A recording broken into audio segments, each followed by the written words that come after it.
Hola, muy buenas tardes. Soy estudiante de la Universidad Yacambú de la Facultad de Humanidades de la carrera de Psicología. En esta oportunidad vamos a desarrollar el tema acerca del cerebro de la asignatura Fundamentos de Neurociencia. El trabajo fue realizado en equipo por mis compañeros Eduardo Corona, Francisco Bausta, Katiuska Guevara y mi persona, Josbeli Martínez. Vamos a desarrollar varios puntos en los que vamos a hablar acerca de las partes del cerebro de manera breve.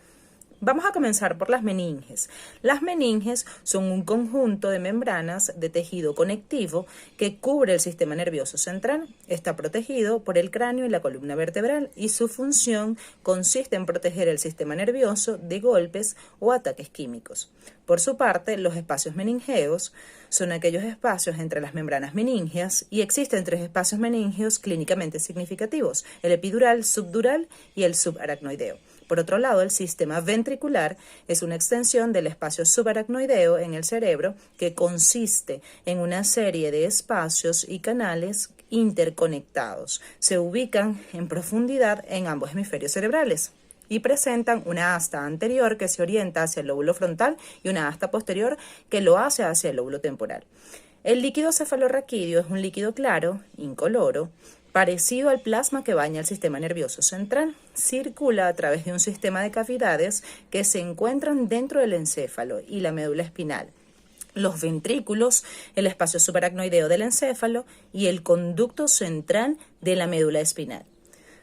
La dura madre, por su parte, es la capa exterior de tejido fuerte que cubre y protege el cerebro y la médula espinal que se encuentra más cerca del cráneo.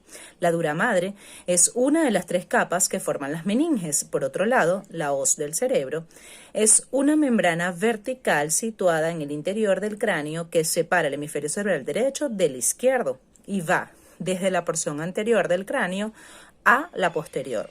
Debido a su forma curvada, se recuerda una hoz y por eso lleva su nombre.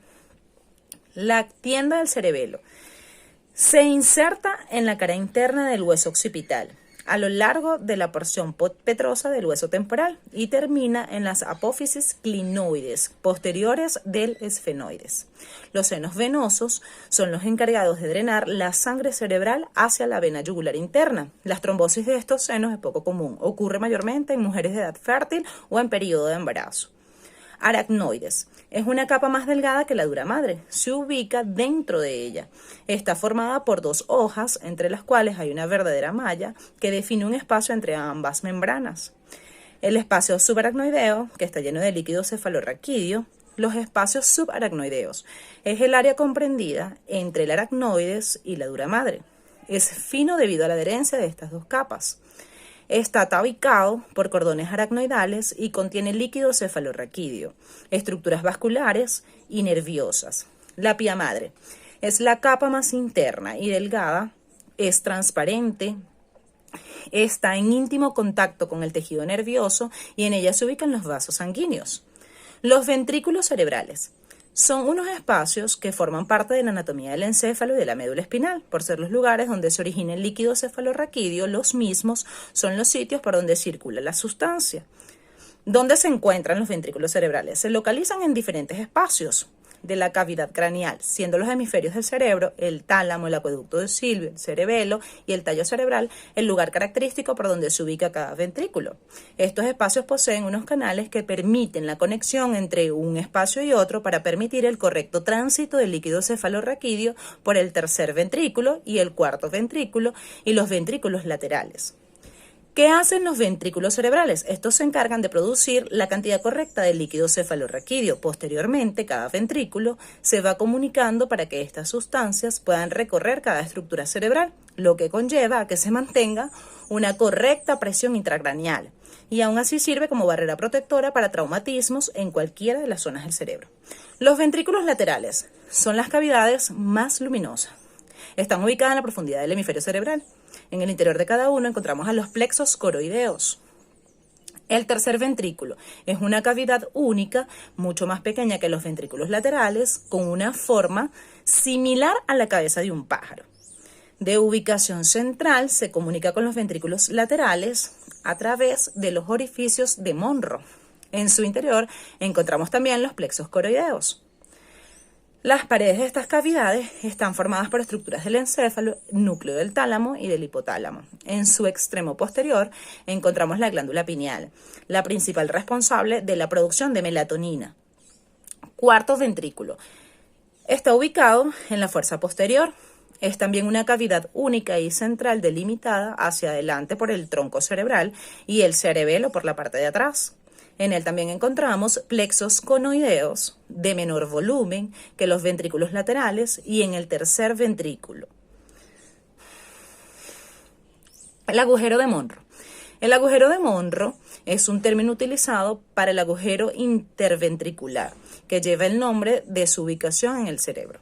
Conecta los lados derecho e izquierdo de los ventrículos laterales y es responsable de permitir que el líquido cefalorraquídeo ingrese a un tercer ventrículo. Acueducto de Silvio. El acueducto de Silvio es una región comunicante del cerebro y esta estructura se caracteriza por conectar el tercer ventrículo cerebral con el cuarto ventrículo cerebral. Su función principal consiste en permitir la circulación del líquido cefalorraquídeo. Hablaremos también acerca del epéndimo. El epéndimo es una membrana delgada que reviste los espacios llenos de líquido cefalorraquídeo del cerebro y la médula espinal. Está compuesto por un tipo de célula glial llamada célula ependimaria. Forma el revestimiento de los ventrículos del encéfalo y el conducto ependimario de la médula espinal.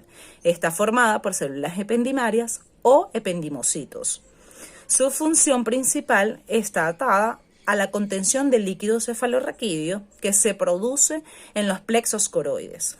La cisterna magna es una de las tres aberturas principales en el espacio subaracnoideo, entre las capas aracnoideas y la pía madre de las meninges que rodean el encéfalo. Las aberturas se denominan colectivamente como cisternas. La cisterna magna está situada entre el cerebelo y la superficie dorsal de la médula oblonga. Los plexos coroideos. Los tumores de los plexos coroideos comienzan en el cerebro, dentro de unas zonas llamadas ventrículos, que están llenas de líquido cefalorraquídeo. A medida que estos crecen, bloquean el flujo del líquido cefalorraquídeo y esto puede aumentar la presión en el cerebro, hacer que el cráneo sea grande. La vellosidad aracnoidea.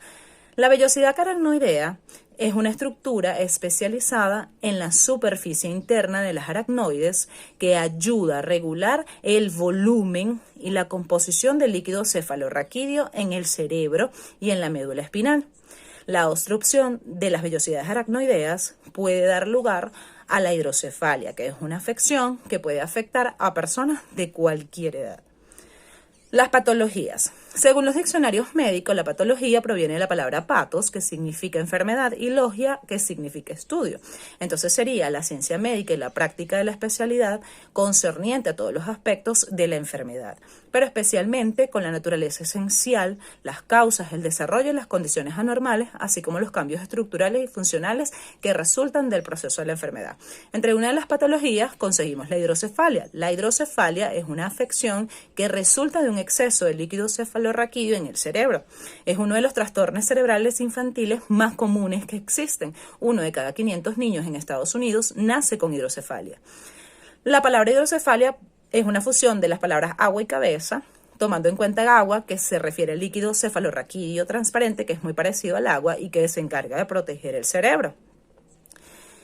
Cuando se impide el flujo o el drenaje de líquido cefalorraquídeo, o cuando el cerebro genera demasiado, la acumulación de presión resultante puede agrandar la cabeza del bebé y poner presión en el tejido cerebral sensible. ¿Qué provoca la hidrocefalia? Varias afecciones pueden provocar la hidrocefalia. Una común es antes del nacimiento o después del mismo. Es la estenosis de acueducto, una afección en la que el pasaje que conecta a 2 de 4 principales ventrículos del cerebro es tan angosto que el líquido no puede pasar correctamente. La espina bífida o otros trastornos en la columna también puede provocar hidrocefalia prenatal. Además de problemas congénitos, la hidrocefalia también se puede adquirir después del nacimiento, por ejemplo, por un traumatismo en la cabeza.